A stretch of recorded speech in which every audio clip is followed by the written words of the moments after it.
विकास शिंदे. विकास Shinde YouTube चॅनलवर आपलं सर्वांचं स्वागत आहे.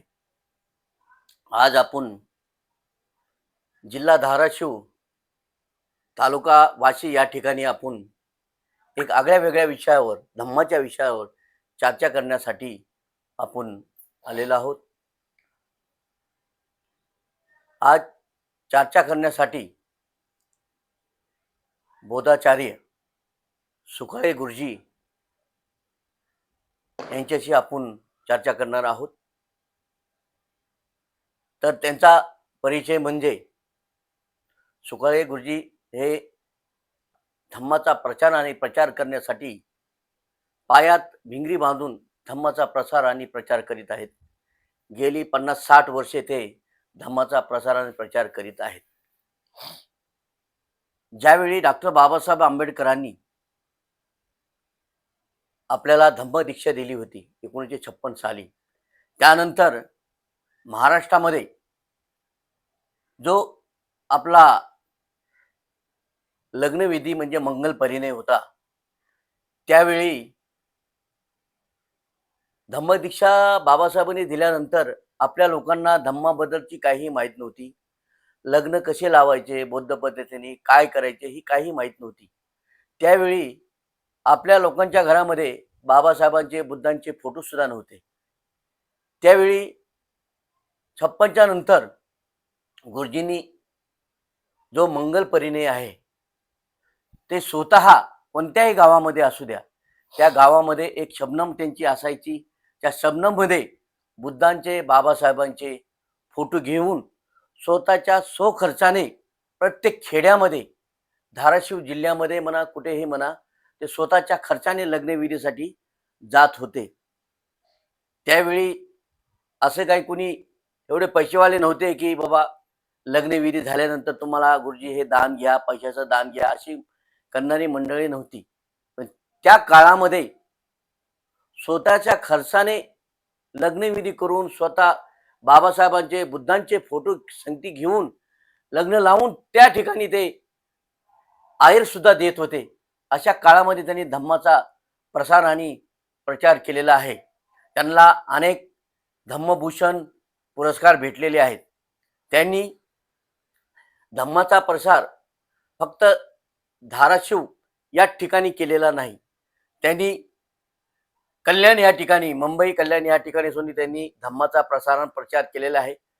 त्यांना कल्याणच्या आजूबाजूचे सर्व जे गावे आहेत ते सर्व त्यांना गुरुजी याने ओळखतात व त्या ठिकाणी सुद्धा त्यांनी धम्माचा प्रसार केलेला आहे. व एकमेव बोधाचार्य असे आहेत की त्यांनी ज्यावेळी ते लग्नविधी करायला जातात त्यावेळी जे दोन्हीकडले, वधूकडली वराकडली जी मंडळी असते ते दान, पैशाचं दान देते, ते दान स्वतःकडे न ठेवता ते स्वतः विहाराच्या धम्मदान पेटीमध्ये ते टाकत असे एकमेव बोधाचार्य आपल्या महाराष्ट्रामध्ये मी तरी पाहिलेले आहेत. नाहीतर आजकाल बोधाचार्य सर्व विधी आणि निधीसाठी सर्व बोधाचार्य झालेले आहेत. म्हणून जास्त वेळ न दवडता आपण सुकाळे गुरुजी यांच्या संगती चर्चा करूया. जय भीम गुरुजी. जय भीम. नमो बुद्धाय.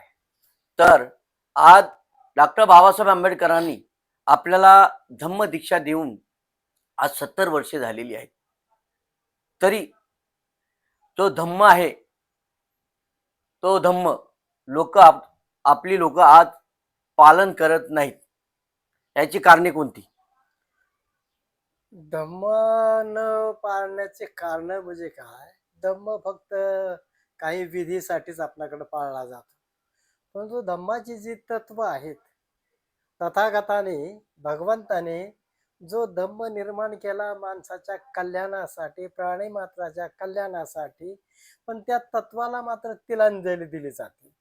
आणि त्यामुळं बाबासाहेबांनी दिलेल्या ज्या 22 प्रतिज्ञा आहेत, त्या प्रतिज्ञेमधल्या बऱ्याचशा गोष्टीचं आपण पालन करत नव्हतो. कारण आपणाकडे, आपल्या डोक्यामध्ये बऱ्याच जणांच्या, आणखीनही शिकलेले जरी असले तरी जुने रूढी विचार आणि परंपरा, त्याला अंधश्रद्धा म्हणत आपण धम्मामध्ये, त्या काही डोक्यातून गेलेल्या नाहीत.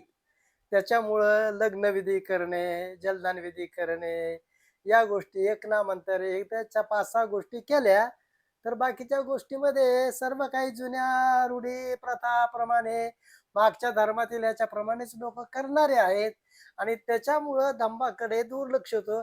देखाव्यासाठीच मात्र लग्नाच्या ह्याच्या प्रसंगी कुणीतरी काहीतरी नावं ठेवू नये, बोलू नये, असं म्हणू नये. पण त्या प्रसंगी मात्र बौद्ध धर्माप्रमाणे आपला लग्नविधी करतात. असं एक जाणीवपूर्वक आज लक्षात येते. मी लहान असताना, म्हणजे ज्यावेळेस 1956 नंतर जे बाबासाहेब आमच्या लक्षात आले खेड्यामधील लोकांना, हम्म. 56 नंतर खरे बाबासाहेब आम्हाला कळाले. महत्वाची गोष्ट म्हणजे बौद्ध धम्म कळाला त्याच वेळेला बाबासाहेबांनी सांगितलं. ते पुसटची माहिती नुसतं ऐकण्यात ऐकण्यात वाचण्यात थोडी असायची. आणि त्याप्रमाणे पुढं मी HSC झाल्यानंतर औरंगाबादला मिलिंद महाविद्यालयात शिकायला गेलो. आणि तिथं मात्र माझ्या मनावर धम्माचा पगडा जास्त बसला. तिथं श्रीलंकेचे शांतिपत्रा थेरो हम्म. हे बनतेजी पाली शिकवायला होते. आणि पाली विषय मी द्वितीय भाषा म्हणून घेतला होता. PUCला फर्स्ट इयर सेकंड इयरला दुसरी भाषा म्हणून पालीची ओळख व्हावी म्हणून. आणि त्या ठिकाणी जे लग्नविधी वगैरे मी पाहिले, बाकीचे तर खेड्यामध्ये लग्नविधी ही ते नव्हतेच. तिथं जे पाहिले मी औरंगाबादला विधी, ते माझ्या डोक्यात बसले की हे घेऊन जावं. आणि 1969ला माझा विवाह झाला. त्यावेळेला भंतेजी, बौद्धाचार्य वगैरे असे कोणीही कुठेच नव्हते. भंतेजी तुरळक मुंबईलाच असायचे, बाकी कुठेही नसायचे. त्याच्यामुळं मी औरंगाबादला पाहिलेले विधी किंवा पुस्तक माझ्याजवळ होतं. त्या पुस्तकाच्या सहाय्यानं पहिल्यानं माझ्या गावी वाशी या ठिकाणी मी हम्म. स्वतःच माझा मंगलपरिणय विधी मीच माझ्या हस्ताने केलेला आहे. अच्छा. फक्त त्रिशरण पंचशील गांडे गुरुजी म्हणून एक होते. हम्म. त्यांना पुस्तकात पाहून म्हणलं तुम्ही त्रिशरण आणि पंचशील मला द्या, हम्म. बाकीचा विधी मी पुस्तकात पाहून घेतो. आणि जे पुस्तक होतं बाबासाहेबांनी विधीचे केलेलं, ते पुस्तक बरोबर. माझ्याकडे होतं. आणि त्या पुस्तकाप्रमाणे माझा पहिला विधी, मला वाटतं की धाराशिव जिल्ह्यात असेल, पूर्वीच्या उस्मानाबाद जिल्ह्यात असेल, हम्म. तर पहिला विधी मी माझ्या गावी केलेला आहे. त्यावेळेला बऱ्याच जणांनी विरोध केला. भीमनगर मधील लोकांनी बऱ्याच जणांनी हे काय केलं ते काय केलं, त्याला मी जो म्हणलं नाही. परंतु माझ्या वडिलांची साथ मला होती. हम्म. आमचे वडील बाबासाहेबांच्या विचाराचे होते. हम्म. आंबेडकरी जलशात त्यांनी काम केलेलं होतं. आणि त्याच्यामुळं बाबासाहेबांच्या विचाराचा पगडा त्यांच्या डोक्यावर असल्यामुळे मला म्हणले, ठीक आहे बाबासाहेबांच्या विचाराप्रमाणे तुझं विधी करीत असेल तर कर, माझी साथ आहे. अशा रीतीने मला माझं लग्न, स्वतःचा विधी, मंगलपरिणय विधी, त्यावेळेस लग्न म्हणायचो, तो लग्न मीच बौद्ध धर्मामध्ये पहिल्यानं माझा मी केलेला आहे. तर लोकांमध्ये आजही या अंधश्रद्धा आहेत, त्या कायमच्या गेलेल्या नाहीत, ही महत्वाची गोष्ट आहे. आणि त्याच्यामुळं आपण धम्माच्या बाबतीत नकली आहोत असं मला वाटतं. सर्वांच्या बाबतीत शिकलेले असो कसेही असोत, परंतु धम्माच्या बाबतीत आपण नकली आहोत. फक्त देखावपणाच करतो असं मला वाटतं विकास, दुसरं काही नाही. आज बाबासाहेबांनी आपल्याला 70 वर्ष झाले धम्म दीक्षा देऊन. जो बाबासाहेबांना धम्माचा प्रसार आणि प्रचार डोर टू डोर अभिप्रेत होता किचन मिशनरी प्रमाणे, तर तो न झाल्यामुळे मला वाटतं हे धम्मामध्ये जे कर्मकांड घुसलेलं आहे त्याची कारण मला वाटतं हेच आहे. प्रत्येक घरापर्यंत आपली दी बुद्धिस्ट सोसायटी ऑफ इंडिया असो किंवा धम्माचे जे काम करणारे आहेत ह्या लोकांनी गेलं पाहिजे होतं, तर आपला धम्मावर कुठेतरी पगडा झाला असता. धम्माच्या बाबतीत बोलायचं झालं तर प्रथमतः आपल्याकडे भिक्खूच नव्हते, संघच नव्हता. पुण्या मुंबईला असणार, थोडेसे मुंबईला जास्त होते, पुण्याला सुद्धा नाही. ते कधी खेड्यात येत नव्हते, काय नव्हते, त्याच्यामुळं माहिती नाही. ज्यावेळेस भारतीय बौद्ध महासभेनं कार्य सुरू केलं भैयासाहेबांनी, त्यावेळेस मात्र खेड्यापाड्यामध्ये सर्वसाधारणपणे धम्म माहिती होऊ लागला. बौद्ध धम्म आहे हे माहिती होऊ लागला. बाबासाहेबांच्या जयंतीमध्ये घोषणाच होती त्यावेळेस, मला आठवते. आम्ही जयंतीत नाचायचं, हे करायचं, त्यात घोषणा होती, भैया साहेब करे पुकार, बौद्ध धम्म का करो स्वीकार. ही घोषणा होती. आणि त्याच्यामुळे खेड्यामध्ये जवळजवळ मग बौद्ध महासभेच्या ह्याच्यातून खेड्यापर्यंत सहजासहजी थोडा थोडा थोडा बहुत धम्म पोहोचायला लागला, लोकाला कळायला लागला. त्यावेळेस धर्म म्हणून कळायला लागला, धम्म म्हणून नाही, तर धर्म म्हणून लोकाला कळायला लागला गेला. आणि इथं आमच्या जुन्या उस्मानाबाद जिल्ह्यामध्ये माझे गुरुजी ज्यांनी वाशीला मला 5वी ते 7वी पर्यंत शिकवलं, त्यांनी पहिल्यानं उस्मानाबाद जिल्ह्यामध्ये भारतीय बौद्ध महासभेच्या शाखेची निर्मिती केली. दासराव शिरसाट गुरुजी त्यांचं नाव. आणि मी भूमला असताना 81-82 मध्ये मला वाटतं, 81-82 नाही, 83-84 ला ते माझ्याकडे आले. आणि तू विधी वगैरे हे करतो, त्याच्या अगोदरच मी लग्न विधी वगैरे करायचो, जलदान विधी करायचो, पुस्तकात पाहून हे ते साऱ्या गोष्टी करत होतो अगोदरच मी. त्याच्यानंतर ते माझ्याकडे आले, तू या गोष्टीचं धम्माच्या करतोच, धम्मही सांगतो, पुस्तकही करतो, वाचून लोकांनाही कसं कसं आहे ते सांगतो, तर मग तू भारतीय बौद्ध महासभेचं काम कर, या तालुक्याचा भूम तालुक्याचा अध्यक्ष म्हणून तू काम कर. म्हणून त्यांनी मला भूम तालुक्याची जबाबदारी दिली. आणि त्यावेळेस मी भारतीय बौद्ध महासभेचं काम करू लागलो. आणि हे काम करत असताना स्वतः खेडोपाडी जिथं लग्न जुन्या पद्धतीने लावित होते, तिथं स्वतःच विकास आता सांगितल्याप्रमाणे बाबासाहेबाचा फोटो, भगवंताचा फोटो छोटासा, मेणबत्ती, अगरबत्ती स्वतः घेऊन जायचो. आणि तिथल्या लोकांना समजून सांगायचो की बाबा बघा, आपण बौद्ध धर्मात लग्न लावलं तर बरं होईल, हिंदू धर्मात लावू नका. मग काही वेळेला तिथं फोटो मांडायला काय, मग आम्ही 2 डबे स्वयंपाकातले घ्यायचो, त्याच्यावर फळ्या ठेवायचो आणि बाबासाहेबाचा आणि भगवंताचा फोटो ठेवायचो, मेणबत्त्या अगरबत्त्या लावायचो आणि पुस्तकात पाहून मी विधी करून यायचो. अशा रीतीनं या संपूर्ण भूम तालुक्यामध्ये, बार्शीच्या भोवतालचा तालुका, कळंबमध्ये, उस्मानाबादमध्ये सुद्धा त्यावेळेस मी विधी केलेले आहेत. म्हणजे बीड जिल्ह्यात, उस्मानाबाद जिल्ह्यात बऱ्याच ठिकाणी कमीत कमी 2,500 ते 3,000 मंगल परिणयाची विधी माझ्या हस्ते झाले असतील असं मला वाटतं. आणि बाकीचे विधी तर मी करतच राहिलेलो आहे. महत्वाची गोष्ट आहे, आज वय न झाल्यामुळं, आज माझं 83 वर्ष वय झालेलं आहे, त्याच्यामुळे मी बाहेर जाऊ शकत नाही. पण नातेवाईकाची इच्छा असल्यामुळे कुठंतरी विधी करतो, बाकी काही नाही. असं आहे धम्माच्या बाबतीत. भारतीय बौद्ध महासभेनं सुरुवात केली, ही महत्वाची गोष्ट आहे. खेड्यापर्यंत धम्म पोहोचला तो भारतीय बौद्ध महासभेच्या माध्यमातून. मी उस्मानाबादला आम्ही असताना, दासराव गुरुजी अध्यक्ष असताना मीराताईला प्रथम उस्मानाबादला आणलं होतं. मीराताईना प्रथम उस्मानाबादला आणलं होतं. आणि तिथं जे टाउन हॉल होता पोस्टाजवळ, सिटी पोस्टाजवळ, त्या टाउन हॉल मध्ये धम्माची शिकवण मीराताईनं मला दिलेली होती. असा कार्यक्रमही आम्ही त्या ठिकाणी घडवून आणला होता. त्या कार्यक्रमात उस्मानाबादवाल्यांचा सहकार जास्त नव्हता, भूमवाल्याचा जास्त सहकार होता. तिथं जेवण देणं, वाढणं, पात्र उचलणं वगैरे सगळे आम्ही इथूनच भूम मध्ये जाऊन केलेलं होतं. त्या गुरुजीच्या इच्छेप्रमाणे आम्ही सर्व केलं होतं. भूमचे लोक जास्त होत होते, ही महत्वाची गोष्ट आहे. त्यावेळेस उस्मानाबादवाल्यांनी जास्त प्रमाणात सहकार्य केलेलं नव्हतं, ही महत्वाची गोष्ट आहे. म्हणून भारतीय बौद्ध महासभेचं कार्य जे आहे, आज मी जरी त्यांचं काम करत नसलो ते, तरी त्यांचं जे कार्य आहे ते अवर्णनीय आहे, वर्णन करता येत नाही. खेड्यापाड्यामध्ये धम्म पोहोचण्याचं कार्य मात्र भारतीय बौद्ध महासभेने केलेलं आहे, भैयासाहेबांनी केलेलं आहे, मीराताईने केलेलं आहे, त्यांच्या संचानं केलेलं आहे. त्याच्यामुळं त्यांचं ऋण जेवढं व्यक्त करता येतील बाबासाहेबांच्या घराण्याचं, तेवढं कमी पडतील असं मला वाटतं. कारण बाबासाहेबांनी दी बुद्धिस्ट सोसायटी ऑफ स्थापन करूनही आज आपल्या बौद्ध धम्मामध्ये अनेक संघटना उभारलेल्या आहेत. त्यामुळे आपल्या धम्मामध्ये विस्कळीतपणा आलेला आहे. एक सूत्रता म्हणजे असं नाही धम्मामध्ये, एक साथ सावधान, एक साथ विश्राम जसं करतो तसं आपल्यामध्ये नाही.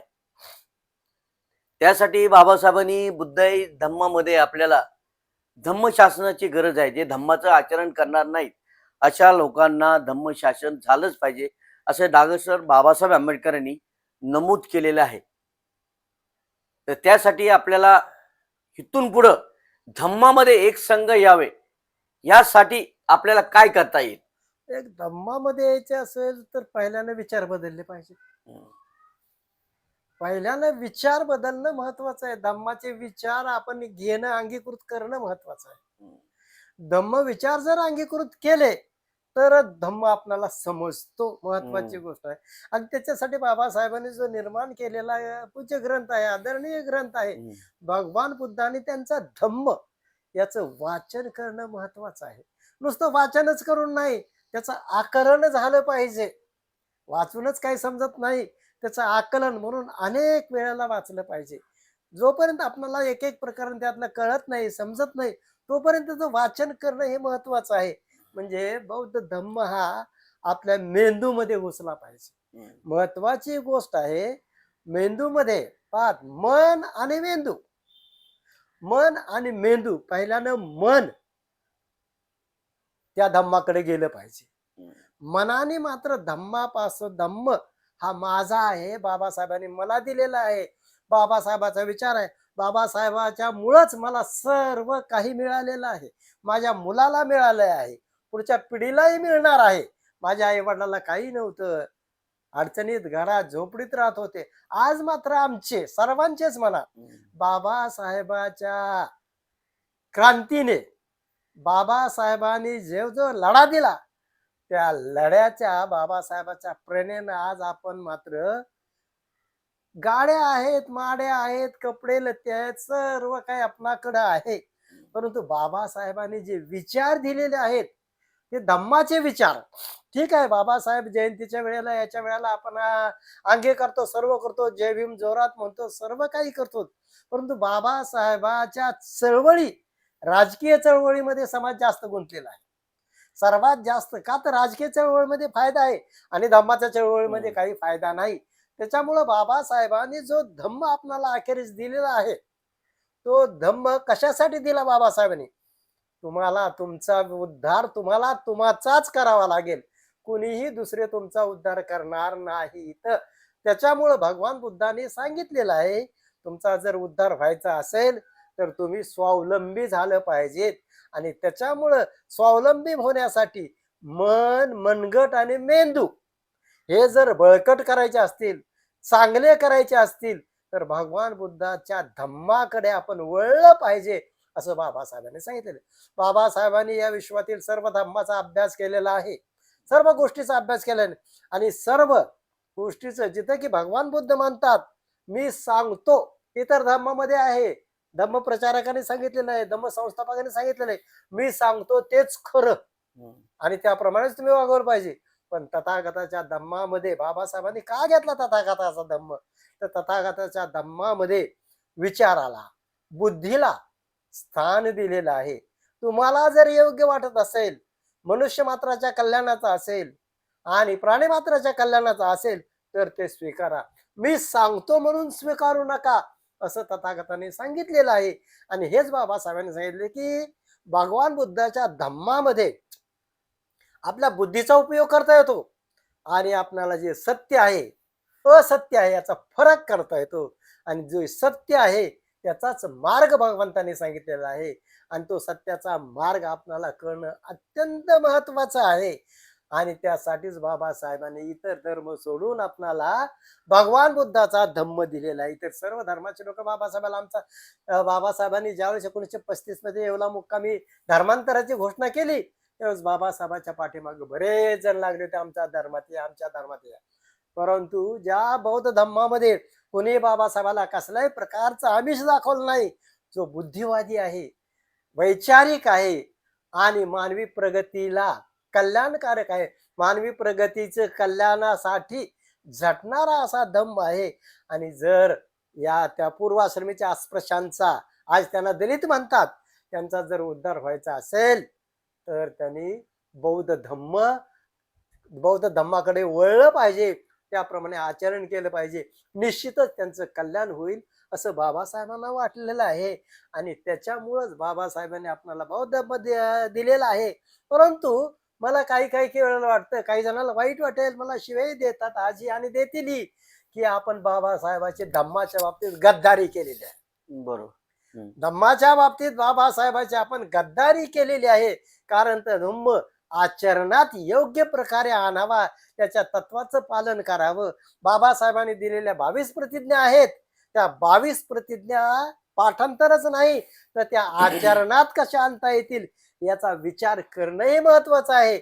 आणि जोपर्यंत त्या 22 प्रतिज्ञा आपल्या मनामध्ये आणि मेंदूमध्ये रुजत नाहीत, तोपर्यंत आपण खरे बौद्ध झालो नाहीत, असं मला म्हणावंसं वाटतं. आज वर्षावास चालू आहे. दरवर्षी वर्षावासमध्ये बुद्ध आणि त्यांचा धम्म वाचला जातो. फक्त बुद्ध आणि धम्म बाबासाहेबांनी वाचण्यासाठी सांगितलेला आहे का? कारण बाबासाहेबांनी सांगितलेलं आहे की तुम्हाला जर बुद्धिझम समजून घ्यायचा असेल तर बुद्ध आणि कार्ल मार्क्स क्रांती आणि प्रतिक्रांती हे पुस्तकं वाचलं तर तुम्हाला बुद्धिझम समजेल. पण वर्षावासमध्ये आजही क्रांती प्रतिक्रांती आणि बुद्ध आणि कार्ल मार्क्स हे पुस्तकं वाचली जात नाहीत. फक्त बुद्ध आणि धम्मच वाचला जातो. मग यांना बुद्ध आणि धम्मा कसा कळेल? महत्वाची गोष्ट याच्यामध्ये सांगायचं झालं तर भगवान बुद्ध आणि त्यांचा धम्म वाचणं महत्वाचं आहे.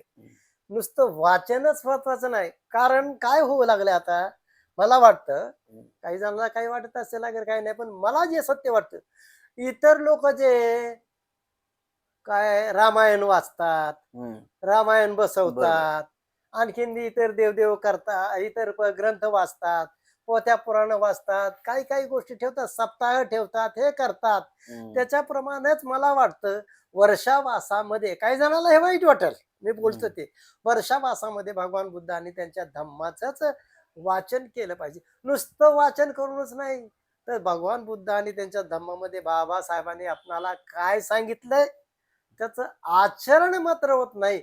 वाचन जसं की नळी फुंकिले सोनारे इकडून तिकडे गेले वारे, दरवर्षी वाचनच करतो, परंतु त्याच्यामधलं काय घेतलं आणि काय समजलं आपणाला याचा मात्र हम्म. विचार केला जात नाही. किंवा आपण काय अंगीकृत केलं, काय घेतलं, या गोष्टीचा विचार केला जात नाही.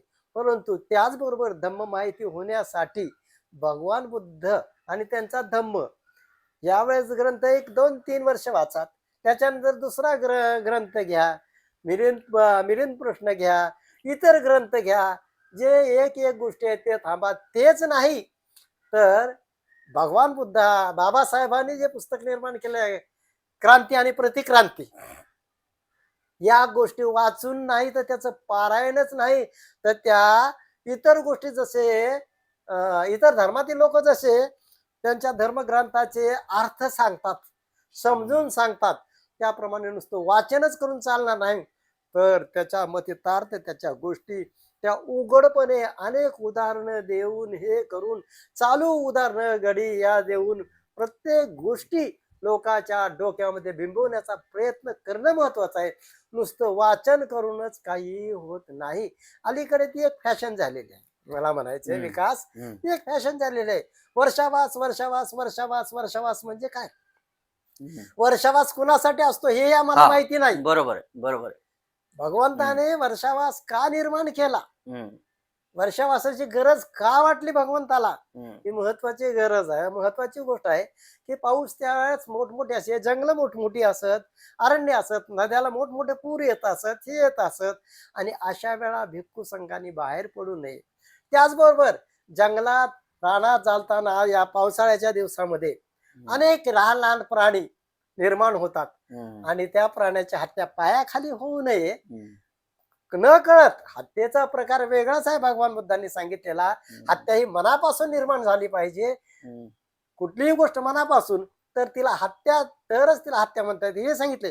परंतु प्राणी मात्रावर दया करणं, याच्यातून भगवान बुद्धानं भिक्खू संघासाठी हा वर्षावास निर्माण केलेला आहे. बरोबर आहे. आणि या हा. वर्षावासामध्ये भिक्खून विहारामध्ये थांबावं, आणि विहारामध्ये हम्म. थांबल्यानंतर रिकामं थांबू नये, तो भोवतालच्या लोकांना धम्म सांगावा. हम्म. ज्या विहारात ते थांबले असतील त्या हम्म. विहारात लोक येतील, त्यांना धम्म समजावून सांगावा, धम्माचा प्रचार करावा. आणि हम्म. जे धम्माचे उपासक असतील त्यानं मात्र या भिक्खू संघाच्या जेवणाची, आचरणाची, कपड्याची, त्याची व्यवस्था करावी. हे त्यांचं कर्तव्य आहे, धम्म म्हणून हे उपासकाचं कर्तव्य आहे. त्याचप्रमाणे गावात चारिका करूनही विहारामध्ये राहून धम्म लोकांना सांगितला पाहिजे, हे महत्वाचे. आज मात्र तेच होते, ज्या ज्या शहरामध्ये मोठमोठी विहार आहेत त्या ठिकाणी ठीक आहे, भंतेजी आज औरंगाबाद सारख्या ठिकाणी वेगवेगळ्या ठिकाणी विहार आहेत, तिथे या वर्षावासाचा कार्यक्रम घेतला जातो, लोक ऐकायला जातात, धम्माचा प्रचार प्रसार होतो. ही महत्वाची गोष्ट आहे. आज भिक्खू संघ जरी त्यांच्यामध्ये अनेक गट असले प्रत्येकाचे, तरी भिक्खू संघ आज कार्यरत आहे.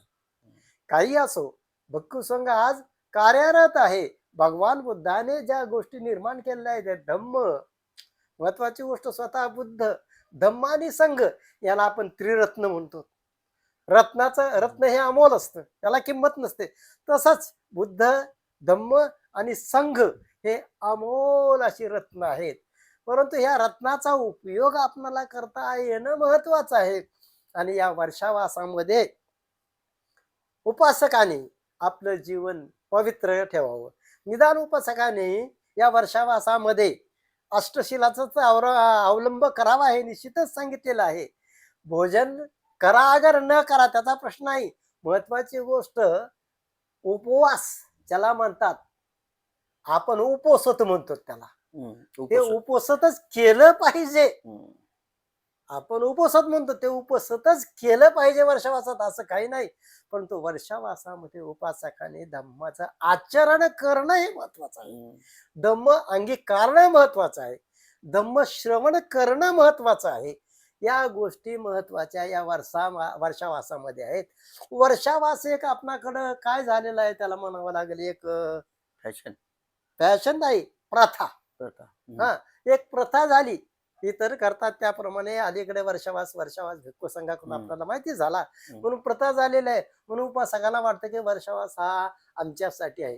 तुम्ही वर्षावासामध्ये उपोषण करा अगर न करात, परंतु अष्टशिलाचं पालन करात.